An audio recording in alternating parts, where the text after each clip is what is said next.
राम मंदिर में 22 जनवरी को होने वाले कार्यक्रम को लेकर जोरों शोरों से तैयारियां चल रही हैं। कई लोग वहां जाने को लेकर उत्सुक भी हैं। ऐसे मौके पर साइबर ठग भी एक्टिव हो गए हैं। आए दिन राम मंदिर को लेकर साइबर फ्रॉड की खबरें सामने आ रही हैं। राम मंदिर के नाम पर लोगों को चूना लगाया जा रहा है, लोगों से पैसे ऐंठे जा रहे हैं। 22 तारीख राम मंदिर के इनॉग्रेशन को लेके हम देख रहे हैं कि किस तरीके से जो स्कैमर्स हैं वो लोगों को ठगने में लगे हैं। एक तरीके से क्यूआर कोड का इस्तेमाल करके डोनेशन मांगा जा रहा है, तो दूसरे ओर हम देख रहे हैं कि व्हाट्सएप में वीआईपी इनवाइट के नाम पे लोगों को ठगा जा रहा है। सिर्फ यहाँ नहीं, कई ऐसे ऑर्गेनाइजेशंस हैं जो ये क्लेम कर रहे हैं कि वो मुफ्त में प्रसाद भी डिस्ट्रीब्यूट करेंगे, और Amazon जैसे साइट्स पे भी कई ऐसे ऑर्गेनाइजेशंस है या फिर ऐसे कोई कंपनीज है जो ये क्लेम कर रहे हैं कि वो राम मंदिर का प्रसाद घर तक पहुंचाएंगे। ये लोगों को बताना ज़रूरी है कि राम मंदिर ट्रस्ट से ऐसा कोई भी रिस्पॉन्सिबिलिटी या फिर कोई टाई अप किसी ऐसे संस्थान के साथ नहीं किया गया है। वीएचपी एवं अन्य ऑर्गेनाइजेशंस बार बार लोगों को ये बता रहे हैं कि वो समझ जाए और ऐसे झांसे में ना आए। अगर उनको राम मंदिर विजिट करना है तो जब ये इनॉग्रेशन खत्म हो जाता है उसके बाद वो खुद जाके इन सारे चीज़ों खुद वहाँ पे खरीद सकते हैं। लेकिन अगर हम बात करें अमेज़ॉन की या फिर कई ऐसे साइट्स की, फिलहाल जो खबर आ रही है, कोई भी ऐसे साइट्स को ऐसी मान्यता नहीं है कि वो राम मंदिर का प्रसाद डिस्ट्रीब्यूट करे। कोई वीआईपी इनवाइट किसी को नहीं दिया जा रहा है। और अगर हम बात करें तो क्यूआर कोड के माध्यम से भी कोई डोनेशन नहीं मांगा जा रहा है। एमएचए के तहत भी ये आगाह किया गया है कि जितने भी लॉ एनफोर्समेंट एजेंसीज है वो ग्राउंड लेवल पे काम करें, ताकि जो भी ऐसे लोग स्कैम करने की कोशिश कर रहे हैं उनको जल्द से जल्द बुक किया जाए और उनके खिलाफ केस दर्ज किया जाए। कई उपयोगकर्ताओं ने एपीके को प्राप्त करने की सूचना दी है, जिसमें राम मंदिर प्राण प्रतिष्ठा कार्यक्रम में वीआईपी पहुंच प्रदान करने का दावा किया गया है। हालांकि साइबर सुरक्षा विशेषज्ञ चेतावनी दे रहे हैं कि ये फाइल फिशिंग या हैकिंग का प्रयास हो सकती है। उपयोगकर्ताओं को सलाह दी जाती है कि वे इसे इंस्टॉल न करें और ऐसे किसी भी संदेश की रिपोर्ट करें। कई उपयोगकर्ताओं को कथित तौर पर दान के लिए राम जन्मभूमि ट्रस्ट के नाम पर क्यूआर कोड प्राप्त हो रहे हैं, लेकिन आपको बता दें, अधिकारियों ने बार बार स्पष्ट किया है कि ऐसा कोई दान अभियान नहीं चल रहा है। यह लोगों को धोखा देने के लिए घोटालेबाजों की एक और चाल है। ऐसे किसी भी अनुरोध को आधिकारिक स्रोतों से सत्यापित करने की सलाह दी जाती है। वहीं खादी ऑर्गेनिक मुफ्त प्रसाद बांटने का दावा करता है, लेकिन डिलीवरी के लिए 51 शुल्क लेता है। सोशल मीडिया पर कई यूजर्स इसे मार्केटिंग घोटाला बता रहे हैं, जबकि कंपनी का कहना है कि यह असली है। इंस्टाग्राम पर अब प्रसाद बांटने का दावा करने वाली प्रोफाइलों की बाढ़ आ गई है।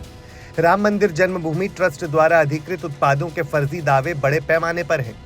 दुकानदारों से भी सतर्क रहने और कोई भी खरीदारी करने से पहले ऐसे उत्पादों की प्रामाणिकता सत्यापित करने का आग्रह सरकार की तरफ से बार बार किया जा रहा है। अब इस मामले को लेकर क्या कह रहे हैं एक्सपर्ट्स, वो भी सुनिए। अगर आपने सरकार का कोई भी सेवा लेनी है तो सरकार से लेनी है, किसी और व्यक्ति से नहीं लेनी है। तो कोई व्यक्ति अगर आपको कह रहा है कि मैं आपको स्पेशल सेवाएं दिलाऊंगा, दर्शन दिलाऊंगा, आपको स्पेशल पूजन कराऊंगा अयोध्या में या कहीं और पे, वो उसकी बात बिल्कुल ना मानिए, क्योंकि आप ऑफिशियल वेबसाइट पर जाएंगे, वही आपको सही जानकारी देंगे। मुख्य तौर पर कहा जाए तो ये ऑनलाइन फाइनेंशियल फ्रॉड की ही एक कैटेगरी है जो आई है। उद्देश्य सिर्फ पैसा निकालना है एकमात्र। अगर आप उस जाल में पहले ही कदम पर आप उस जाल को अवॉइड कर लें और कहें साहब मुझे ये करना नहीं है, क्योंकि अगर मुझे राम मंदिर जाना है तो जो राम मंदिर की ऑफिशियल वेबसाइट है उसके माध्यम से जाऊंगा, मैं किसी भी और इंटरमीडियरी को, बिचौले को अपना हिस्सा नहीं बनाऊंगा। तो लोगों को सतर्क सावधान होना पड़ेगा। उद्देश्य एकमात्र है, आपकी जेब से, आपके अकाउंट से, आपके बैंक के खाते से पैसा निकालना है, चाहे नाम धर्म का हो, चाहे नाम राम मंदिर का हो, या जो कोई भी टॉपिकल इवेंट हो उसका हो। वहीं इस मुद्दे पर भारतीय लोक प्रशासन संस्थान की प्रोफेसर ने क्या कहा, सुनिए। राम आएंगे, जी हाँ, पूरा भारतवर्ष जहाँ 22 जनवरी का इंतजार कर रहा है प्रभु श्री राम जी के प्राण प्रतिष्ठा समारोह में सम्मिलित होने का। वहीं साइबर वर्ल्ड की दुनिया में एक नया अपराध हो रहा है। अभी अपराध क्या है जानते हैं। जो भी लोग इस समारोह में सम्मिलित होना चाहते हैं उन्हें व्हाट्सएप पे या फिर जहां पे भी आप ब्राउज कर रहे हैं एक मैसेज आता है कि आपको एक डाउनलोड फाइल करनी है। उस फाइल को कहते हैं .apk फाइल। किसी भी लिंक पे आप क्लिक करें, .apk file Android package file है। जब आप इसे क्लिक करेंगे तो आपका सारा डेटा चोरी हो जाता है।